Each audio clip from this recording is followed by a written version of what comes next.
Hello, welcome back to my channel. তো আজকে তোমাদের সাথে শেয়ার করব একটা গোল্ডের কালেকশান। এটা আমি নতুন নিয়েছি। আগে তোমাদের আমার যে ফার্স্ট ব্লগটা আছে, যেটা আমি বাঁকুড়া গিয়েছিলাম বললাম না কিছু জিনিস বানাতে, তো তখন আমি অর্ডার দিয়ে এসেছিলাম। তারপরে আমার বাড়ির লোক এনে রেখে দিয়েছিল আমার দিদা। তো এখন এটা আমার কাছে এসে পৌঁছেছে, কারণ আমি কিছুদিন ছিলাম শ্বশুরবাড়িতে, আবার এসেছি এখন রাখিতে। তো এটা আমার দিদা এখন এসেছে, দিয়ে গেল। তো দেখো, তোমাদের সাথে শেয়ার করছি।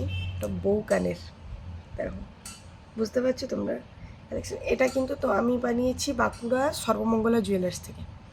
আমি ওখানকার সোনাই ইউজ করি। আর এটাতে আছে ওই 2.5 গ্রাম মতো ওজন আছে। খুব সুন্দর, দেখো, তোমাদের সাথে সামনের থেকে শেয়ার করছি। খুব সুন্দর হয়েছে। তোমাদের কার কার এই ডিজাইনটা খুব ভালো লেগেছে, আর কেউ যদি বাঁকুড়া থেকে আমার ভিডিওটা দেখো, তো তোমরা সর্বমঙ্গলে জুয়েলার্সে গিয়ে এটা বানাতে দিতে পারো। ওরা কিন্তু বানিয়ে দেয়। 15 দিন থেকে 1 মাস টাইম নেই, তার মধ্যে 15 দিন টাইম নিয়েছিল আমারটা বানাতে। 15 দিনের মধ্যেই ওরা বানিয়ে দিয়ে দেবে। আর তোমরা যদি চাও এটার স্ক্রিনশটও নিতে পারো, এটা দেখিয়ে আবার বানিয়ে নিতে পারো। দেখো কেমন হয়েছে, কেমন লাগলো ডিজাইনটা, তোমরা কমেন্ট করে বলবে।